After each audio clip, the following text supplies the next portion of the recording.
On this digital media clip, we're going to carry on our journey towards excellence.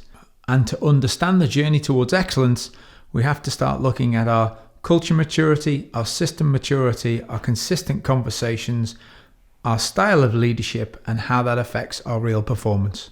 So to do this, we have to go back to our first leadership video and start where we ended with our journey to excellence S-curve.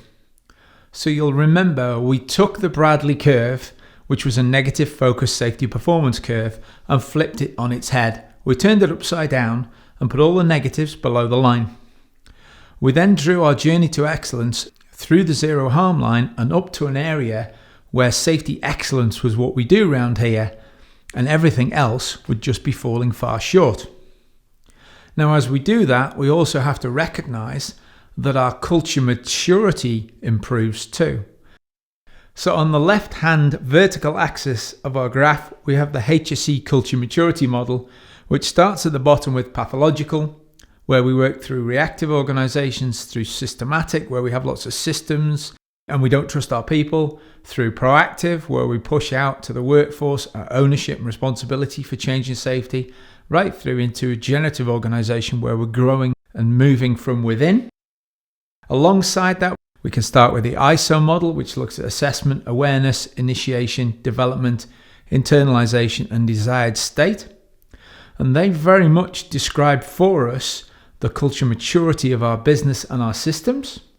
And we can move to the right-hand side of the performance curve and add an extra axis where we can look at our consistent conversations that happen within the business.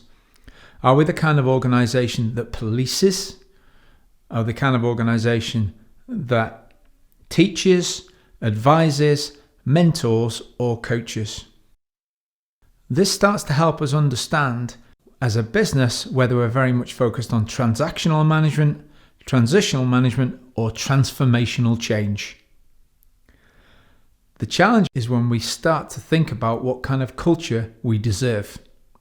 And here's where things get interesting. If we overlay logical levels on top of the S-curve, you can start to see some of the challenges we have as a business.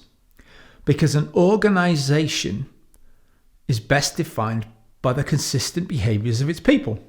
But its people consist of every single person in the business. And when you look at why we do safety, you can often see where organizations go wrong. In a pathological organization, we use policing as an approach to create a safe environment, and that's very much focused on minimum compliance and away from motivated safety. As we mature as an organization, we move from pathological through to reactive.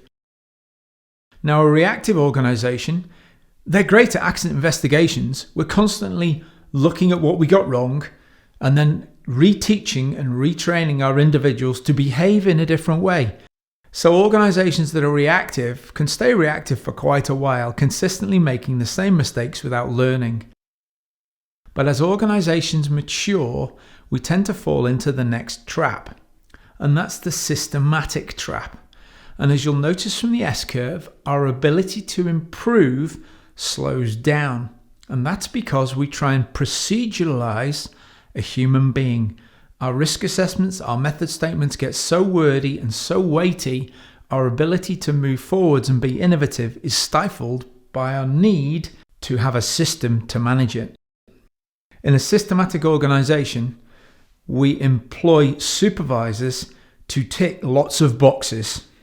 That's about getting the right people in the right place with the right skills. It's capability focused. Now, if the only thing he ever sees is paper and boxes to be ticked, what is the possibility he's going to influence behaviors on the ground? A systematic organization makes the mistake of believing the piece of paper keeps us safe, and we forget the fantastic skills of our supervisors. The next development for us as an organization is to move from systematic to proactive. And we often hear organizations saying we need to be more proactive. We need our people to find the answers. And in a proactive organization, we have to push the locus of control and the ownership of health and safety right out to every single person in the business. And as every single person in the business gets involved, our ability to change significantly increases. And this is why when you look at the S-curve, it doesn't just saunter across the zero harm line. And this is the leap of faith of realizing that systems can't keep us safe on their own.